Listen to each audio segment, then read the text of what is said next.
Ini jangkep triwigato sing perlu ngger. Keparengipun Bapa badhe suka uninga. Nalika semanten pun Bapa siba dhateng negari Ngastina. Malah pun Bapa munjuk wonten ngarsanipun anak Prabu Duryudana tumrap kawontenanipun anak Prabu Suryanggana ingkang sampun wikan sinarya dening anak Prabu Duryudana.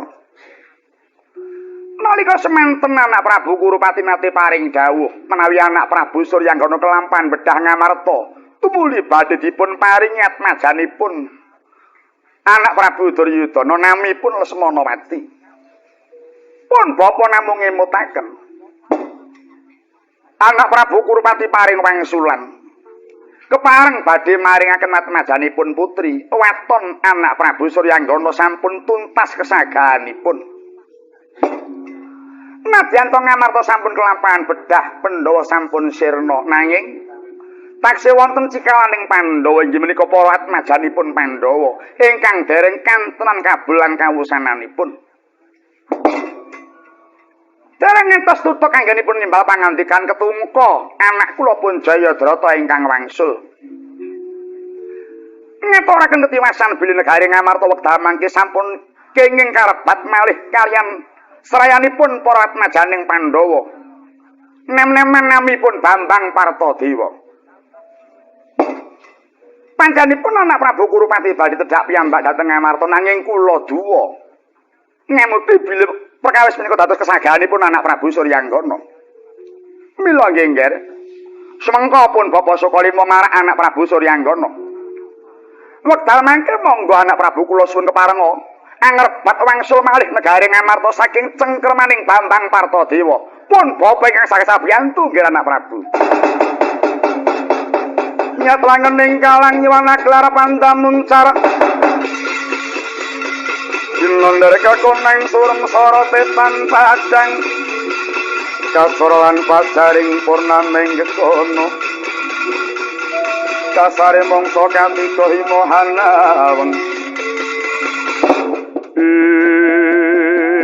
Welatalah iya jagat jiwa Bathara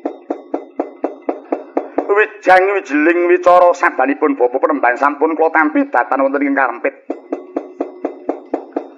Ora ngono kaya ngapa dapure Bambang Partadewa wani ngrebut negara Ngamarta. Bapa Durna mboten perlu cawe-cawe cekap kula piyambak ingkang sagah badhe nundung Bambang Partadewa. Oh inggih Sakara binagi sewu nggih. Monggo sesarengan pun Bapa. Wonten agaling tumindak ngaturi ngayahi wonten alusipun mangke pun Bapa piyambak turi ngaturaken panuwun Bapa. Surya Bantala nuwun wonten dawuh sinuwun. Krikna wadya pethingan. Nderek ingsun Praten Nagara Ngamarta kawula napa nuwun ngestakaken dawuh. Monggo Bapa beda sapunika Bapa.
jabatan kacariyos bidaling Sang Prabu Suryanggana.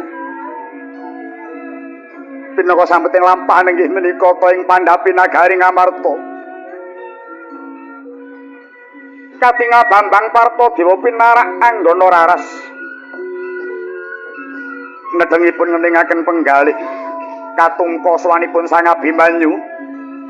Dwinata pringgondani Prabu Raden Harya Gatotkaca datan kantun Sanghyar Patpuna kawan.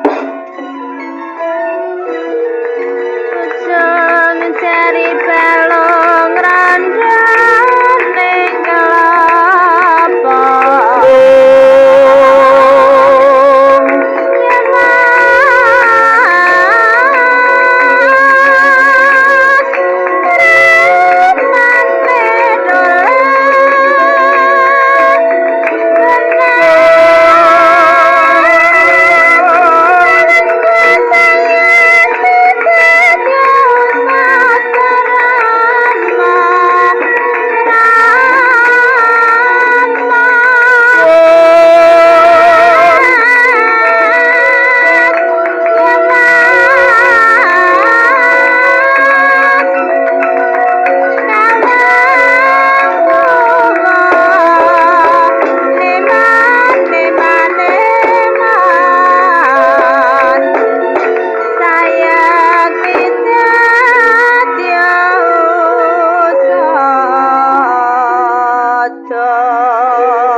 Bayangan bayem bayayet aku ngrembuyung rowe-rowe ring rawan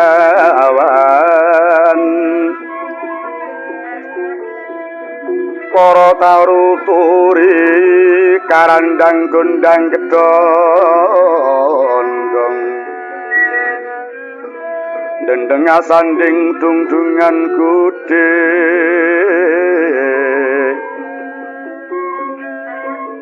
bengok-bengok mangok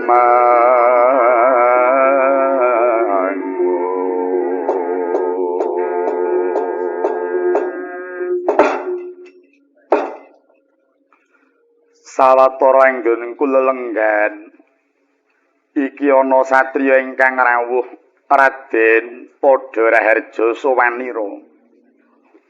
Kula nuwun inggih dhateng kapundi paring prembagi paduka Kangjeng Rama pangabekti kula mugi kunjuk. Dhateng kapundi paring prembagi paduka Kangjeng Rama pangabekti kula mugi kunjuk. Iya ya Raden wis tak tampa tumibos padha-padha. Ingkang ana mburi Padha Raharja sak tekamu. Inggih wilujeng. Wilujeng. Wilujeng. Selamat. Wangune sing peparap Bambang Partadewa iki kok. Malah tak kira anakku mbarep kuwi mau. Anakmu kaya ngono? Iya.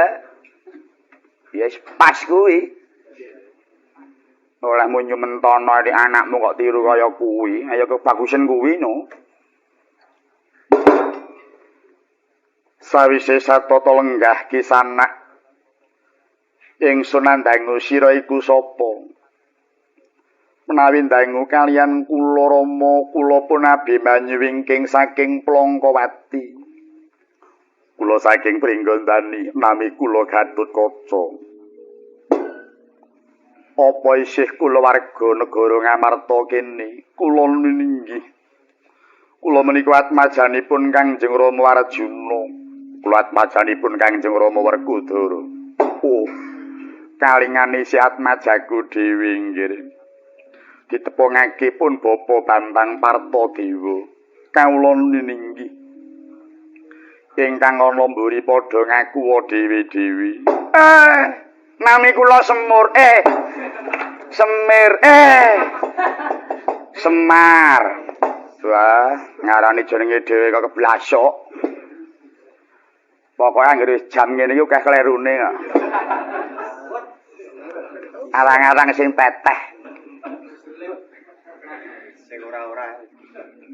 Sing ana tengah kuwi sapa? Nami kula Garing. Anu. Nami kula Garong. Oh alah. Gareng-gareng. Wis sing teteh mesti aku. Marga sing waras ki awake mung aku. Iki ketoke waras ning lara. Lagi arep linggih wis golek puyer. Mesih golek. Aku ya gumun pokoke nek ning omah ya waras wiris. Bareng mlebu kalangan kok golek puyer. Sing dhuwur kuwi sapa? Nami kula Petruk. Cetha ta.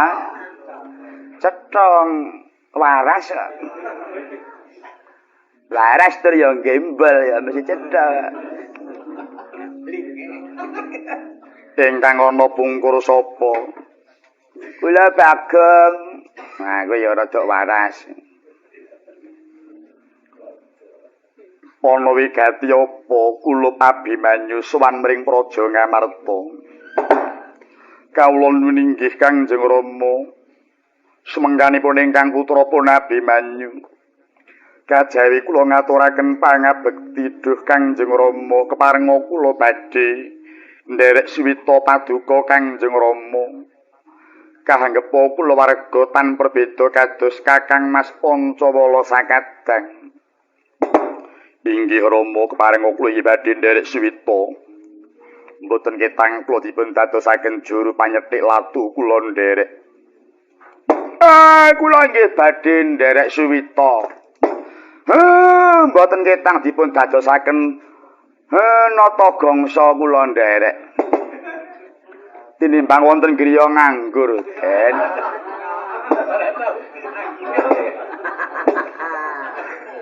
Mboten ketang kula dipun dawuhi nguluri kendang.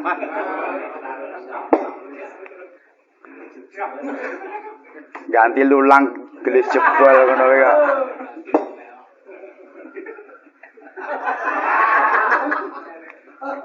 Lah iya. Lulang mung sesise kok 15.000. Kowe iki kudu matur nuwun nang sing gelem dandani iki wis bejo iki. Timbang bareng diteke ae.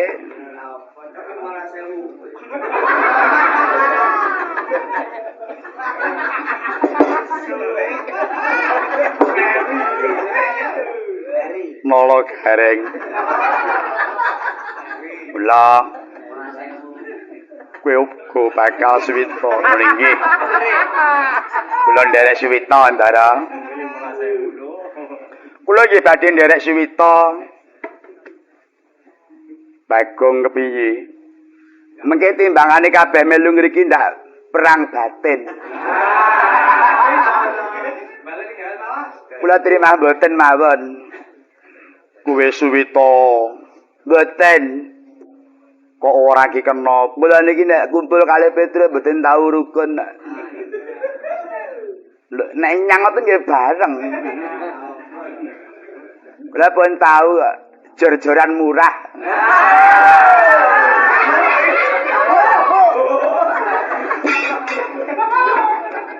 Kuwi apa to, Gong? Dadak lali. Aku wis tak cilekke lho kok maksud dimurahke Petruk. Ayo rezeki kok rayahan. Kulo nek cara aku malah ora tak tuku. Tuku liyane. Kuwi padha ngrembug apa? Pun melu-melu wong niki pancen ngrembug perkara sabuk niki. Wis aja padha kuwatir yen kowe nderek ana kene padha tak paringi.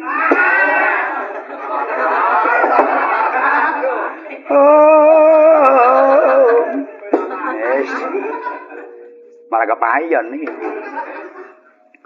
Ulup Abimanyu, kula wonten dawuh. Lekaring wadana jaiting netra sira kulup kaya ngandhut sungkawa. Apa sira mrihatinake marang sudarmamu nggih? Inggih Kanjeng Rama. Kaluhuran dawuhipun Kanjeng Rama sanget anggen kula mrihatosaken murcanipun pepundhen kula Pandhawa. Inggih keparenga paduka paring pajarama pepundhen wekdal mangke wonten pundi? Kulup Abimanyu lan Gatotkaca manawa sira padha jenak nderek kelawan pun bapa mbok menawa dadi srana ketemumu kelawan pepundhenmu kabeh langkung mantep raosing manah kula Kanjeng Rama langkung mantep manah kula sapa kang padha peteng matura marang aku mbok menawa aku bisa madhangake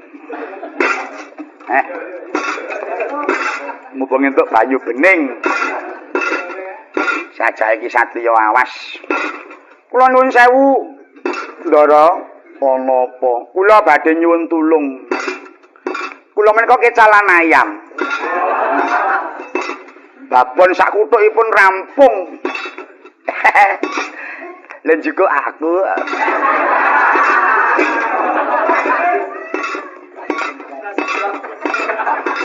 Ora sida omong aku.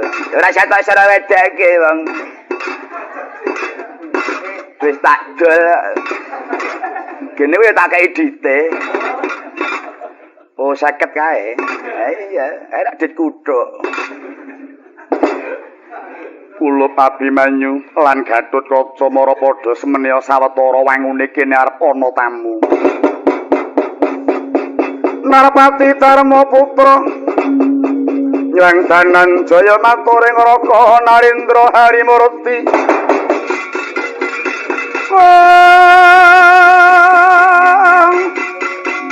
Sawas foto ing medya wasananira katur sadaya mring Sang Rahmat Duratma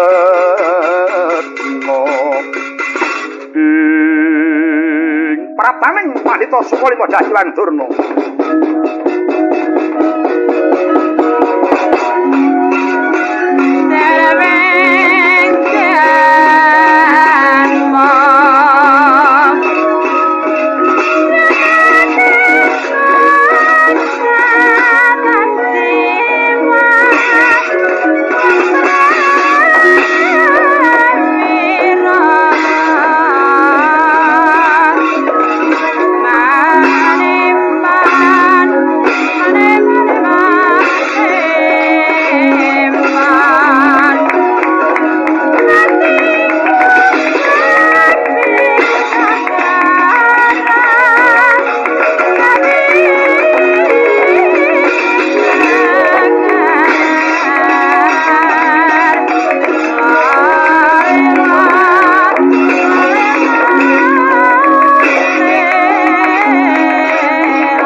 Sang Pati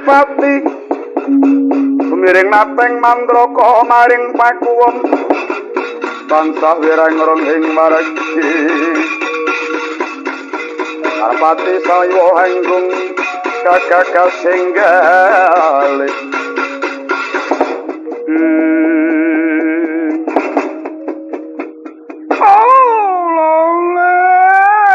Sumalole sumorante dupling dumpul warna tati awas salah tati warna nyebab pokok wala berikan te buntut kisan dengan nama mata jeplan tanti mola Kang apa lo kaum teko Kang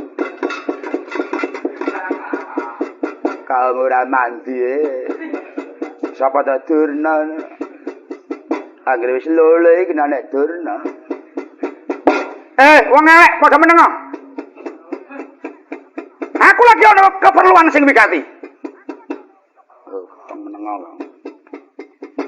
Daya kok nyentak-nyentak. Sang Penemban winantu Karaharjan prataning Penemban. Ya, wis tak tampa banget panarimaku. Sang Prabu winantu Karaharjan. Yo, wis tak tampa, Gus. Kowe apa areng Bambang Partadewa? Iya, Penemban, aku Bambang Partadewa. Jeneng sira sapa Partadewa? Jeneng sira sapa Penemban? Pandhita saka Limodah Hyang Durna peparabku. Ingsun nata ngewawa langit Prabu Suryanggana. Bambang Partadewa, ana apa Penemban? Anggepmu apa kowe cumantha apa lenggah ana madyaning negara Ngamarta kene? Ora kula Partadewa pangrungu. Lamun Ngamarta dadi panguwasaning anak Prabu Duryudana ing Astina. Penemban Begawan Durna. Ana apa? Sak ngertiku negara Ngamarta iku dudu kagunganing Prabu Duryudana. Nanging kagunganing para Pandhawa. Wondene aku mapan ana kene iku ora saka karasaku dhewe. Awit saka panyuwuning kabeh para watmajaning Pandhawa. Nyuwun marang aku supaya aku ngreksa sulunging praja Ngamarta kene. Mung golek penakmu dhewe. Aku percaya yen para anak-anak Pandhawa mau padha kena kemayaning Bambang Partadewa. Ora watak aku nibani kemayan marang para watmajaning Pandhawa. Partadewa ana paran. Sumurupa menawa aku iki guruning para Pandhawa. Kowe ora wenang manggon ning kene. Gelem ora gelem kudu minggat dina iki Bambang Partadewa. Penemban Begawan Durna. Ana apa? Aku sifat manungsa aja mok gusah. Kaya sipating manuk mok getak, kaya sipating kidang menjangan. Yen to pancen Panembahan Begawan Durna bakal nundung aku. Aku gelem lunga, nanging lungaku aja kowe ingkang nundung. Gandeng aku teka kene kang angaturi para majaning Pandhawa. Lungaku saka kene waton para putra-putraku kang padha nyuwun. Aku ora bakal suwala. Waduh, nyepaleke marang Durna Partadewa. Ora jeneng nyepel. Buktine kaya mengkono kuwi. Wah, iki marek. Arep rejegan iki, Kang. Pendhita kok galake kaya ngono. Alah galak ya mung dela kuwi. Galake Durna ora suwe. Engko anggere wis diloleni ngono tak wis. Partadewa, ana apa Penemban? Kowe kena mapan ana kene, ning ana pitukane. Apa pitumbasane? Waton kowe titis seneng suli pitakonku, sembada kemat Praja Lestina kene. Migunjang ganjing langit kelap-kelapan. Terkincangin sang mawet gandrung.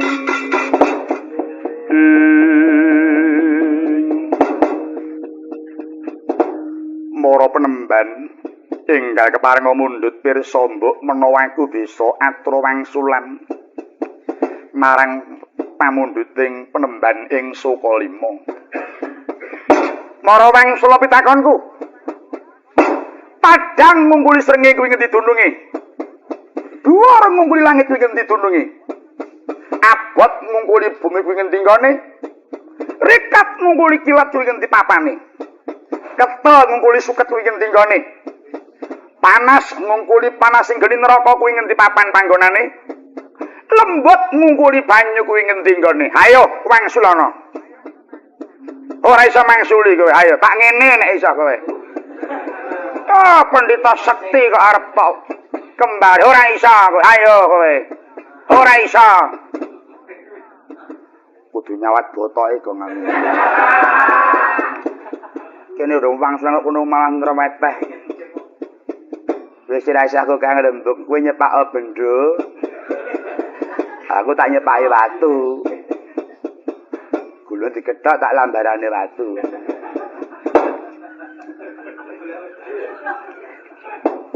Penemban. Apa? Kaget aku. Boyo lire. Ora iso lire.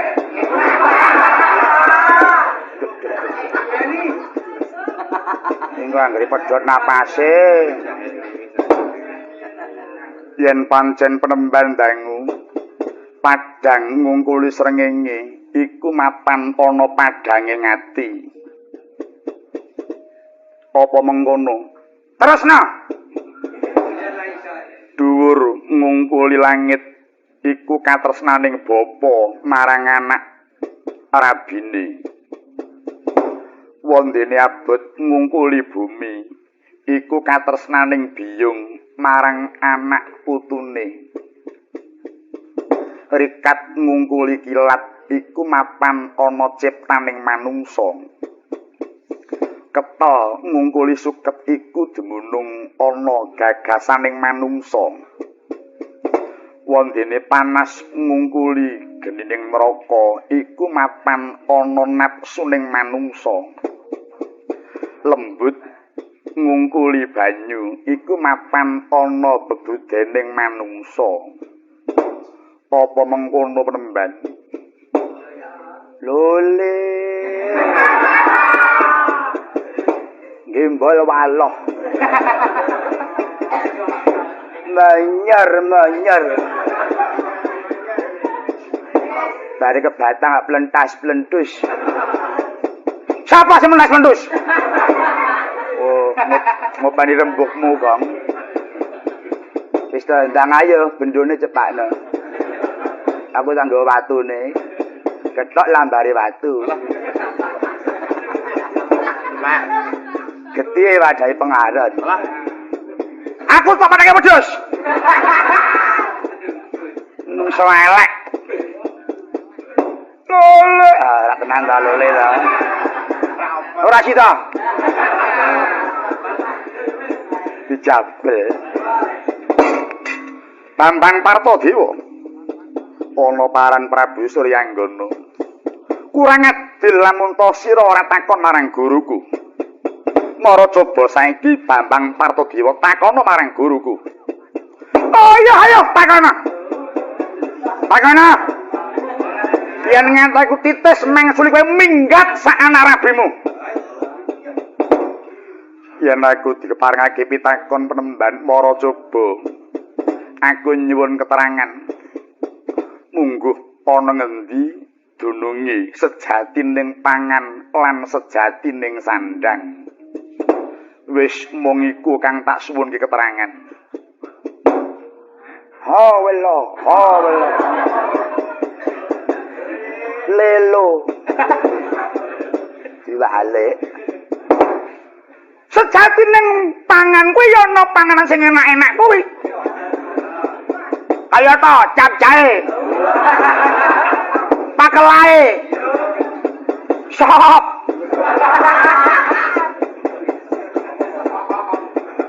Perkedel.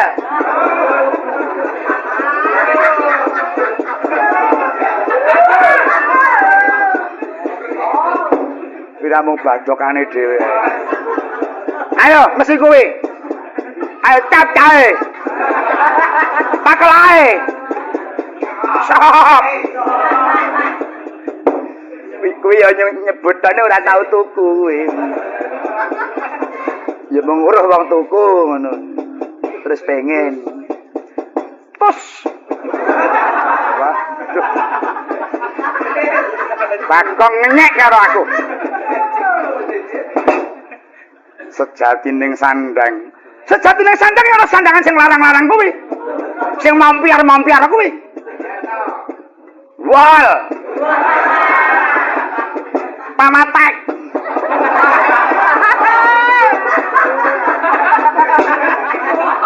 Pamatek olah. Ayo, mesti kuwi. Penemban iku mung wangsulane bocah angon. Lho, bocah angon piye? Dudu iku kang tak karepake penemban. Sejatining pangan iku ora ana daharan kang enak. Nadyan to penemban widhar sedina kaping 7 yen wis luwe mesti bakal dahar maneh. Oh nggih pancen niku pun. Mbok pun betudung to. Kok luwe ya sida golek neh ya. Iku dudu sejatining pangan. Sejatining pangan niku mapan ana piwulang ingkang luhur, ingkang becik sarta bener linambaran kitab suci. Lamun manungsa wis nampa piwulang, mongko iku luhur dasar bener sarta suci. Ya ing kono mujudake sejatining pangan hawit iku ora bisa luwing selawase.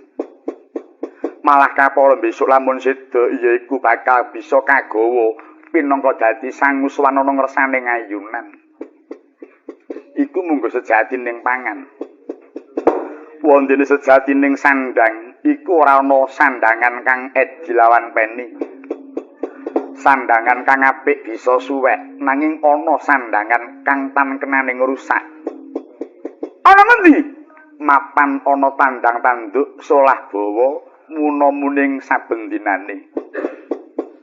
Nadyan to ngagem busana sarwa prasaja tur gane murah, nanging yen tindak tanduke solah bawane muna-munine kuwi becik, angger wong bakal ngajeni. Kosok baline. Ya arep nganggo sandangan kang mompyor kaya ngrenteng lintang. Kaya patraping ratu kang wuru ing donya. Nanging lamun to tindak tanduk lan gaweane amangan bondo negara kang ora kalah, mesti ora ana wong kang gelem ngejeni marang dheweke. Wah, ladalah ngenane aku mati dening aku Bambang Partodewa.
Kancing langit kelap-kelap katon lerkin sanging sang maweh gandrung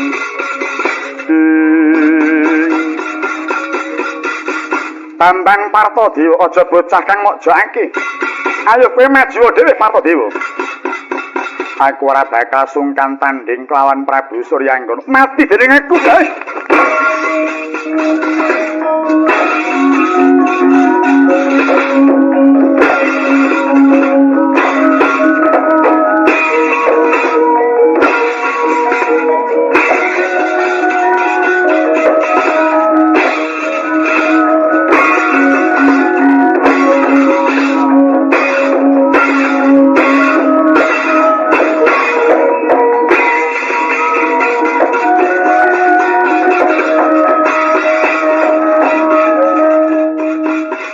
Napa ndadak mandheg Partodewa?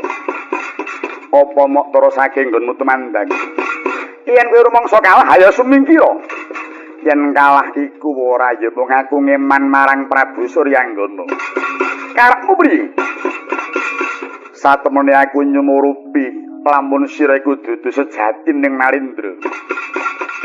Pun Kakang ora bakal kekilapan manawa sira iku Jawata saka Kayuwangan Pancangirang Yayi Bathara Surya.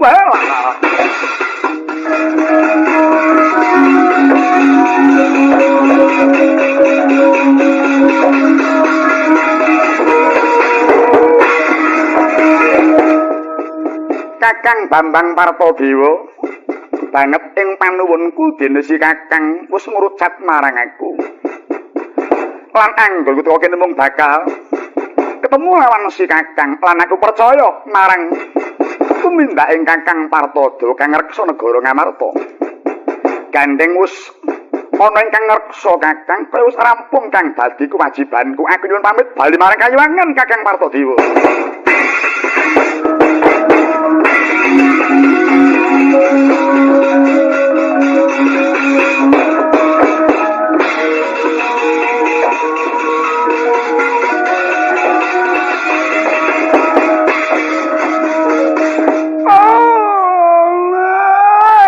Seswaku sirna marga layu wis ora ana wujude. Pancen Sekti Mandraguna Bambang Partadewa. Kalau Kang Purna Kang, ayo doya Kang, ayo doya. Ayo ngulan. Ayo ngetan. Ayo ngalor, ayo ngetan ngulan. Ayo. Oh, iki Petra ki nang endi iki? Ayo, ngulan. Ayo mlebu Kang. Ayo. Halo nguyuh.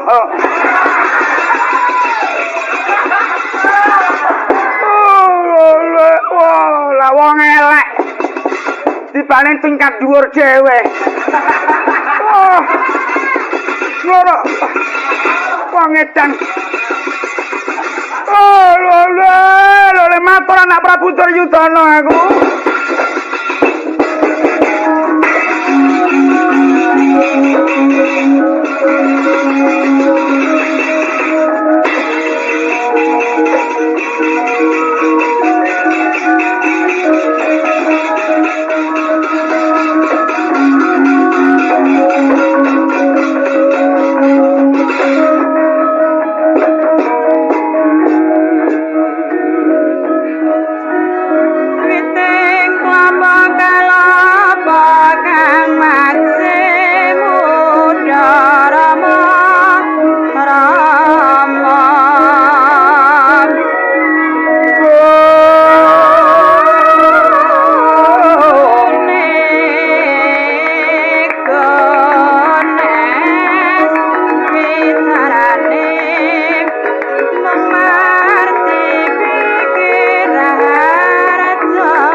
Anenggih kinarya sambeting lampah. Menika ta warnanira ingkang mapan ana madyaning pertapan Harga Sekar. Pertapan ingkang sakelangkung endah. Ngajenging pertapan wonten Balumbang wening toyane akeh mina ingkang matoya ana madyaning Balumbang. Katiti wadra pariwirawiri pating slirimu jari kating asam iki kenjer. Ulam tawes lumampah ngujiwat kenes iwak tombro ngombro-ombro wadra bang ingkang kumambang sumimpanganing tepining watu karang. Panturaning sendang kang tinalangan pinung padusaning para kawula ing pertapan. Kekucaing toya neratas marang pesabaning mentok minti bebek meris sarta kinarya kangge pangguyanganing gebuk lawan sapi. Panenggih ingkang ngrenggani madyaning pertapan menika ta warnane Sang Pandhita Yaksa peparap Begawan Padma Yaksa nuju lenggah ana madyaning madhe pacrabaan kahadhep kelawan ingkang rayi nenggih Endang Mandandari.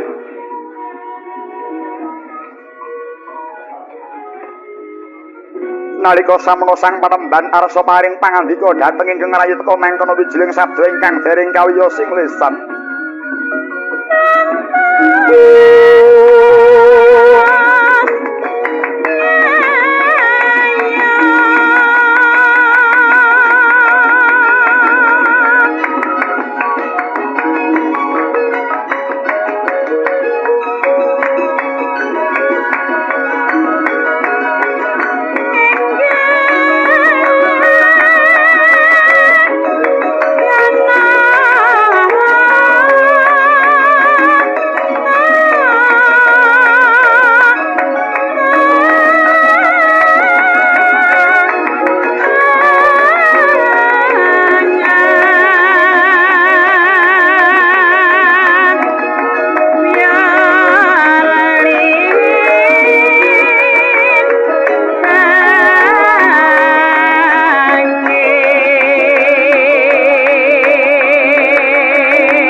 Mengremu soroting Hyang Pratangga Pati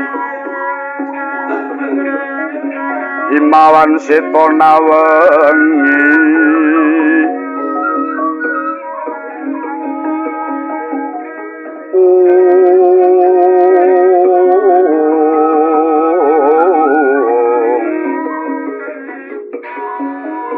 Hangganing altoko manampak umiring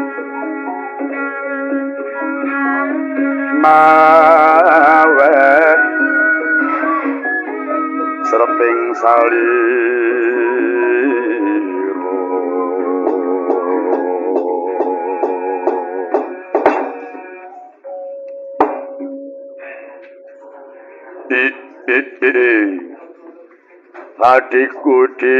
hadiku Mandandari pun kakang rumangsa ngungun marang siadi nggonmu tanpa pisah marang kitab suciku pancen napa kang lagi kok sinau Mandandari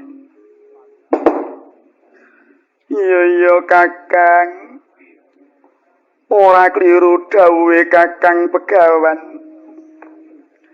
marmane aku tansah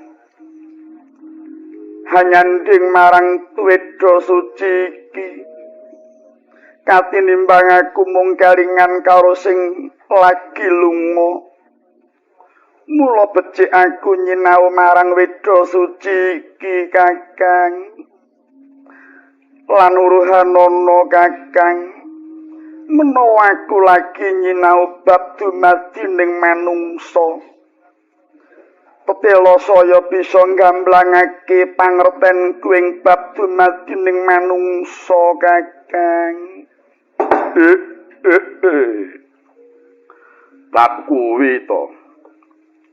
Layan mung bab iku wae, pun kakang uga wis pono. Manawa sakwise pangeran dumadekake jagat gedhe ya bumi iki, pangeran banjur nitahake manungsa. Mungguh dumadining manungsa iku saka sorot panunggaling Tripurusa ingkang binusanan sarining anasir patang prakara, yaiku saka swasana geni banyu kelawan lemah ingkang banjur kababar dadi bebakalan kasar lan alus utawa lair kelawan batin.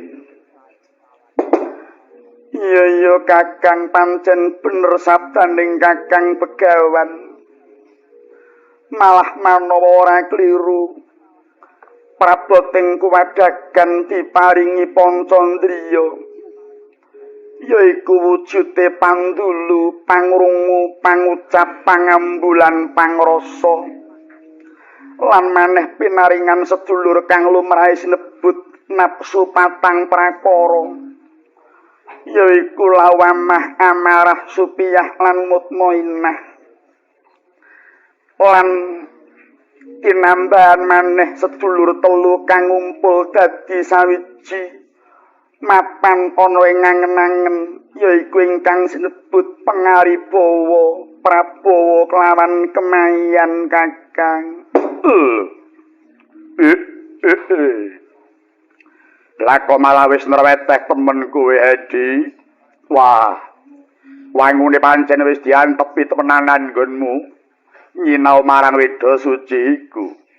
Oh. Ya syukur Yai.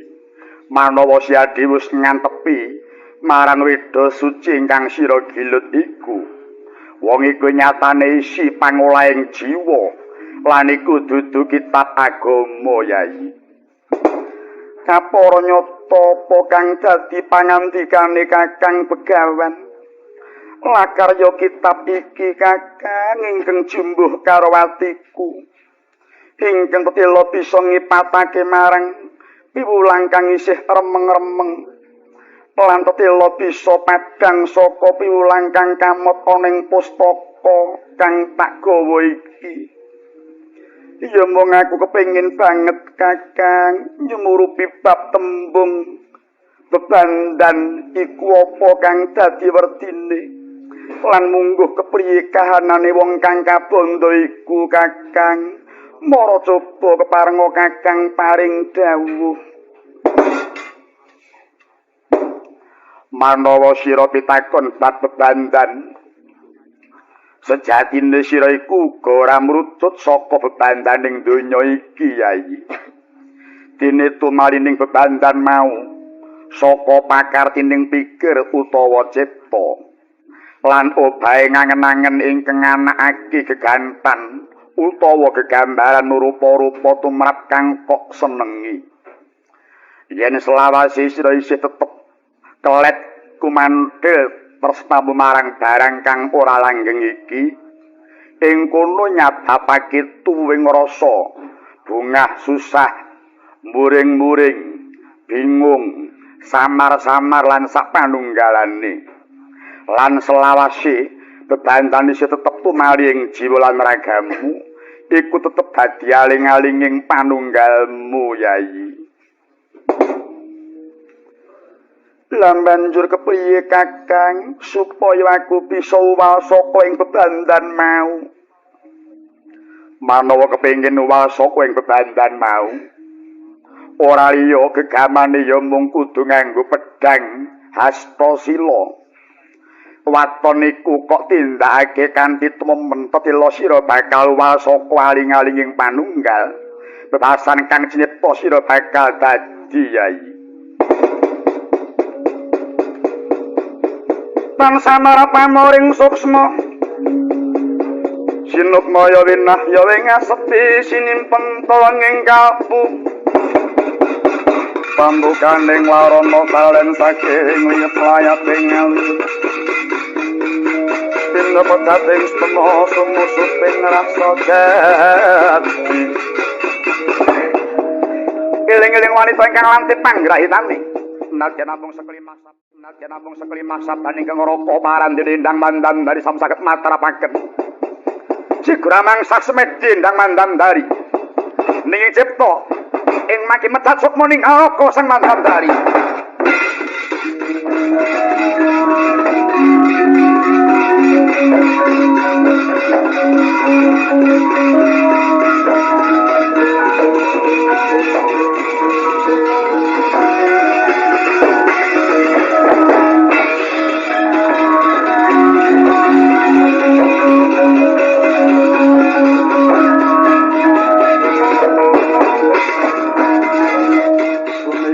Kanjeng langit kelap-kelap kapok lerikin sangin sang mawet gandrung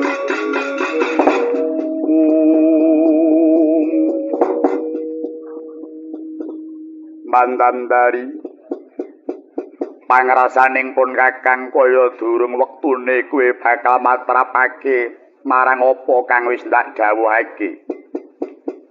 Marga ora gampang kowe bakal ngipatake marang aling-aling kang yekti iku pancen pinangka dadi kanca uripmu ing donya. Mandandari. Bae. Gonjang gambing langit kelap-kelap kapok lerikin sangin sang mawet gandrung